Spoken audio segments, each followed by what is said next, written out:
First assignment is called factoring practice. It has total of 15 questions.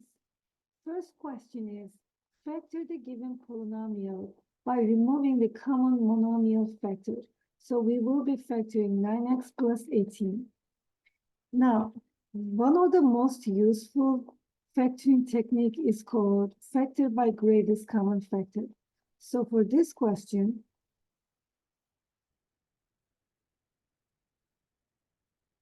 if we put the question to our notebook and try to solve it, 9x plus 18. So first term is 9x, second term is 18. Their common divisor is 9. So I can put the 9 outside parentheses. So when I took the 9 from the first one, there's an x left. So 9 times x still a 9x. And then plus, because the sign in between is plus. 9 times what number makes 18? The number I need is 2. So factoring is the opposite of multiplication. So when I multiply my factors, 9 and x plus 2, I must get the original expression. So 9 times x is 9x, 9 times 2 is 18. So for a question like this on the assignment, if we look at the question on the assignment for this one, we need to choose the answer A. And here we need to input that we will need 9 parentheses, x plus 2. And then when I close this and check my answer, it's going to tell me that you get it right. Question 2. For question 2, we have a different expression. We're going to still factor this. Factor out -1 if the leading coefficient is negative. So in this case, leading coefficient is not negative. So this extra thing does not apply to us. So the main question is, now how do I factor 48x cubed plus 16x squared? So that's what we're going to practice next. And then again, I can put the question here and move it a little bit towards the left. So first term is 48x cubed, and the second term is 16x squared. 48 and 16, they're both divisible by 16. That's the greatest common factor. This is 3 times 16, and this is 1 times 16. So I know that both of those numbers are divisible by 16, and this is the highest number that I can divide them by. This one is x cubed, this one is x squared. So the first term has 3 x's, and the second one has 2 x's. So the 2 x's will be the common factor. So x squared will be a common factor. Once we figure out the common factor, now we're going to find the missing numbers to complete all of these expressions. So 16 times 3 is a 48. X squared times x is an x cubed. So when we multiply the exponents, we need to add the powers. So 16 times 3 is 48. X squared times x is x cubed. They just take care of the first term. The connection sign is plus, so I'm going to put a plus here. For the second part, 16 times 1 is 16, so I don't need to write the 1 so far. And even for x squared, I have all the x squared already outside, so basically I will just need a 1 here, because 1 times 16x squared is just 16x squared. And this will be the factor for the second question. When I go to the assignment, I am going to choose that I can factor this, and the factors I need is 16 parentheses 3x to this. So it's not actually this 16. Common factor is 16x to the second power, and we will need 3x, and then I will need just 1 after this, plus 1. And then when I check my answer, it will be correct. Next question. It's still factored by GCF, so I'm just going to still copy the question and take it to the notebook. For the third question, we want to factor completely 9x squared minus 64. Now, I can try to use GCF, but when I think about 9 and 64, there is no common number that they divide both of them. So this is divisible by 3. This is also divisible by 3. Oh, it's not divisible by 3. And this is an even number, this is an odd number, so this is not going to work. However, this is a very important rule when we know factoring. Anytime we have a question like a squared minus b squared, then we need to factor them. Factors will be always a plus b and a minus b. This is a very important rule. We will always have to remember them because they're going to pop up for many questions.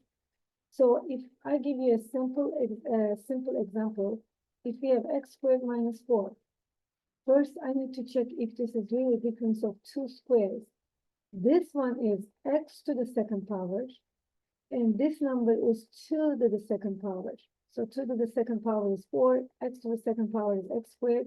So this question is in the form of a squared minus b squared. So a is x, b is 2. A is x, b is 2. So I will be factoring this as x plus 2 and x minus 2. So now when we look at our current homework question, when I think if this is anything to the second power, it is 3x to the second power. Because when you multiply 3x by itself, 3 times 3 is 9, x times x is x squared. So 9x squared is 3x to the second power.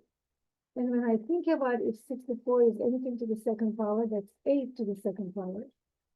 Therefore, the factors I need is 3x plus 8, 3x minus 8. You can change the location of these factors. You can definitely write 3x minus 8 first if you like, and 3x plus 8 later if you want to. This is how we factor 9x squared minus 64. So when we now go back to the assignment, we will tell them this question, number 3, will be factored as 3x plus 8 and 3x minus 8.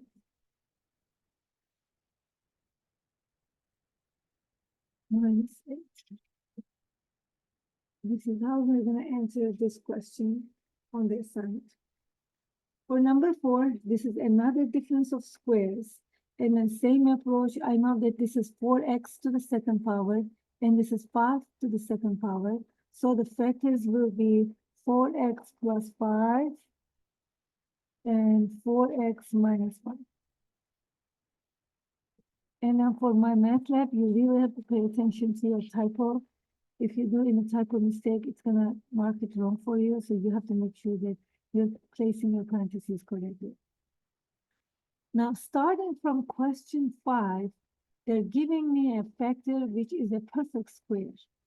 Now, let's see if we have a given trinomial and we need to factor this trinomial, what we are going to do.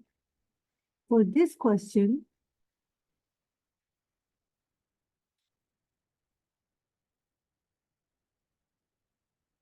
factor the perfect square. So whenever we have a trinomial, if we don't know that it's a perfect square yet, because there is no number in front of the x squared, I would always ask myself, what number times what number is positive 4? And when I add those two numbers, their sum must be negative 4. So the only possibility is negative 2 and negative 2. When I multiply these two negative numbers, their product is 4, and their sum is a negative 4. So when I want to factor this, factors are x minus 2 times x minus 2. As you can notice, they are the same factors. So simply, we will say that it's x minus 2 to the second power. So if you look at this perfect square expression here, perfect square expression, what it means is anytime we have a question in the format of a squared plus 2ab plus b squared, we must factor them as a plus b to the second power, which makes this is a perfect square trinomial. So the perfect square trinomial will be factored as a plus b to the second power. Or if you have a squared minus 2ab plus b squared, then the only difference will be this minus. The connection will be a minus a minus b to the second power. So if you look at the homework problem, instead of the way I showed you how we handle this, I know that this is x to the second power, and this is 2 to the second power. but this is not enough to decide if this is a perfect square or not.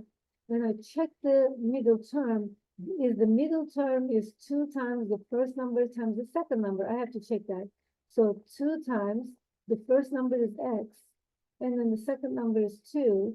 2 times x times 2 is 4x, which is right in the middle. So I know that this is a perfect square trinomial, so I can apply the formula. Formula says that if it is a perfect square trinomial, your factor will be x, and then you will need a minus, and then the second b is, so this is how we can factor x minus 2.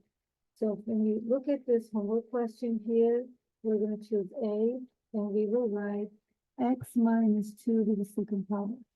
So I need x minus 2 to the second power.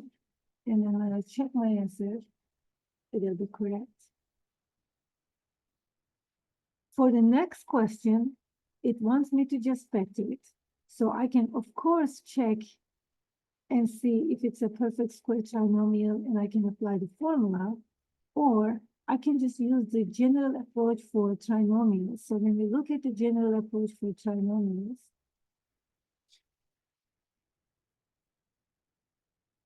this is the easy type of trinomial. I call them easy type of trinomial because x squared doesn't have any number in front of this. So all we have to do is we will always look at the last number, which is a positive 22. We will break it down to 2 numbers.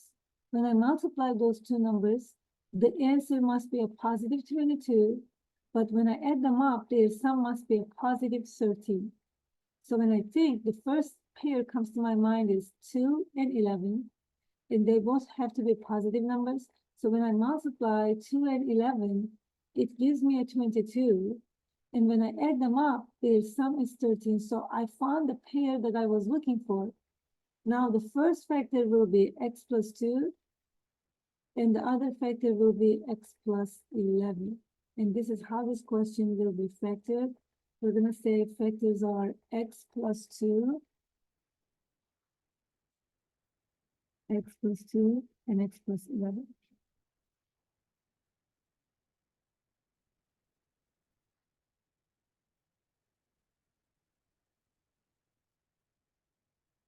For the next question, we have this easy trinomial. Again, the last number is positive 56. We need to decide what number times what number is 56, and their sum must be a negative 50.